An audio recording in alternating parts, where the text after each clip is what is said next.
Edward, good to see you, sir. Great to be here with you today. Let's start with the book. First of all, congratulations. I know you look back at the last couple of decades of foreign policy and the evolution of it on the US side of things. Give us the essence of that book and where you started and where it came from. Sure. So the thesis of the book, John, is that we are living in an age of economic warfare. Sanctions, tariffs, export controls, they've just become the primary way that great powers compete with each other.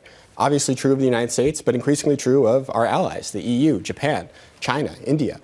And I think that sometimes people think, well, is this a choice? Is it because, Trump loves sanctions and tariffs and stuff like that? But I think it's really rooted in a structural mismatch, that you have a global economy that's still designed for the benign geopolitical environment of the 1990s, as opposed to the much, much more hostile one that we have now.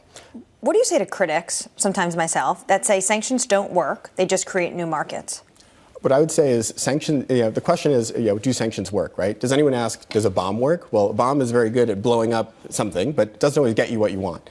U.S. sanctions in particular are extremely effective at exacting economic damage on other countries. Whether that translates into the political outcomes we want, not always, but, did 20 years of war in Afghanistan do that? No.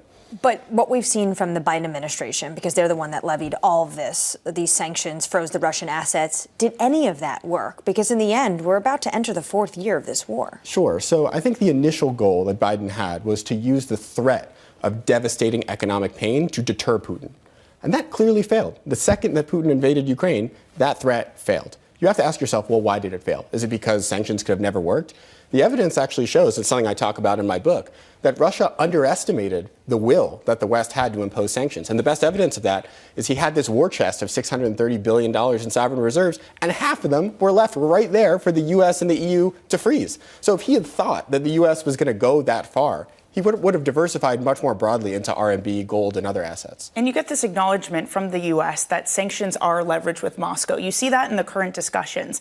I wonder what you make of those current discussions. Scott Bessent, again, was on this program yesterday saying that they are still a tool that they are considering. But do you see it in the language they're discussing? Marco Rubio talking about unique economic opportunities. Is it a tool to help the U.S. to improve the economy and that relationship, or something about the war in Ukraine? It's like, Danny, Putin is trying to pull a fast one on Trump right now. He's basically saying that you should lift sanctions because it's in America's own interest. And they're trying to couch, allowing U.S. oil majors back into Russia as sort of a carrot to give to the U.S. The reason U.S. oil majors left Russia, A, is because of U.S. sanctions. It's not because of anything Russia did. And B, the projects that, for instance, Exxon was involved in the Russian Arctic, which I was involved, by the way, in getting them out in 2014, are no longer profitable. Drilling in the Russian Arctic is extremely expensive and is just not profitable at current oil prices. So I hope that the Trump administration doesn't kind of fall for this, illusion of business opportunities in Russia. I don't think they will. But, some of the things I think, as you said, that Marco Rubio has said are a little concerning.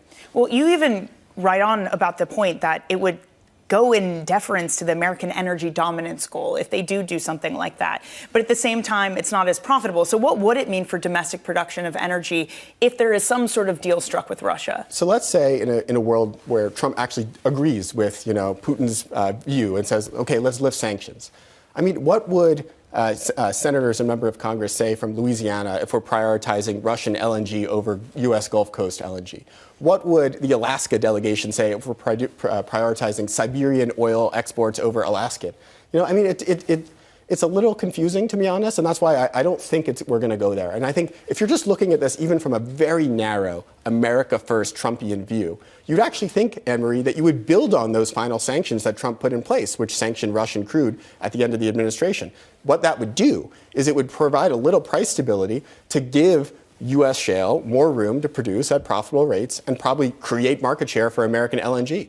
Well, isn't Trump just in the middle of negotiating mode? He's trying to get Putin to the table. He wants, I think, a ceasefire to start. Well, look, I can't read Trump's mind. I think what I've seen so far is that the Russians, at least, are trying to make this a bilateral discussion about U.S.-Russian relations, and specifically about normalizing U.S.-Russian relations. The Russians don't want to talk about Ukraine. They're trying to basically get what they want and say that, lift sanctions, and then we can talk about Ukraine. But I think what you were saying, Danny, is actually right. Sanctions are the key leverage. So the idea that you would give that up sort of at the beginning doesn't make too much sense. Let's talk about Ukraine. What do you make of the minerals pact? Do you think something gets done? I do think something will get done because, look, for the Ukrainians, American support is effectively existential. I think the deal that we saw, if we can agree that the leaked deal was the real deal, was something that no leader of a democratic country could sign on to, right? Where you're effectively giving over half of your natural resource wealth in exchange for some vague commitment. The news that I've seen recently is that the U.S. side has kind of softened the terms and said this is no longer, under New York law. It's going to be, just an MOU. Maybe this is something that can allow the U.S. to declare victory or allow Trump to declare victory and justify support for Ukraine. But look, I think broadly speaking, if the U.S. and Ukraine continue down the current path, Ukraine could wind up becoming a really significant economic partner to the United States and a real way to diversify away from, the choke point that China possesses over critical minerals. Just to put a bow on things and look back over the last couple of decades, we've talked about our failure, maybe the limits of being able to influence our adversaries. Can we talk about the limits of influencing our allies? Why has it been so difficult to get the Europeans on side? And not just under President Trump, but under President Obama, under President Biden. What's been so hard? So look, I was involved in negotiating the original Russia sanctions with the EU in 2014. And look, it was not fun. It was hard. We were oftentimes herding cats. But what I would say is I also had to be empathetic to them, because from the U.S., we can impose as many sanctions as we want on Russia, and it's not really going to affect us. Maybe the only thing that would affect us is if you took a lot of Russian crude off the market, you'd have higher oil prices, right? But nothing else is going to affect us. But I remember, and this is something I talk about in the book, sure. I once met with a Lithuanian dairy farmer. By the way, Lithuania was the country that was most affected by the sanctions, even though they're really hawkish. And she had lost 50% of her business because of the sanctions. And we were terrified. U.S. government, we were like, oh no, what is she going to say? She said to us, you should be hitting Russia harder. And that's because some European countries like Lithuania, Estonia, Latvia, they feel viscerally threatened by Russia.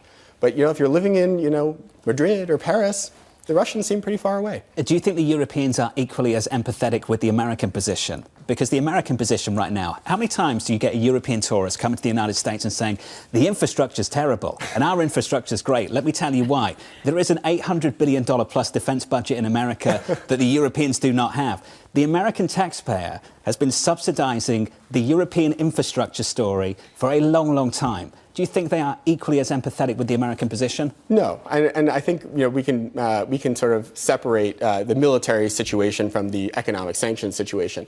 On the military side of things, look, the EU needs an army. They need an independent defense capability. Part of the problem, frankly, if you go back to the early 90s, is the U.S. has actually discouraged this because we viewed an EU military as a potential threat to NATO. So the U.S. in some ways has wanted to have it both ways, where we say, EU, don't have a military because that would be a threat to NATO, but please share the burden. Hopefully, if the Trump administration says, look, Brussels, go ahead, build an army if you can get political support, I think that would be a good thing for both Europe and the United States. We've got a lot to talk about through the next year. Looking forward to doing it with you. And good luck with the book sales as well. Congratulations once again. Thanks so much for having me. Thank you, sir. Edward Fishman there of Columbia University.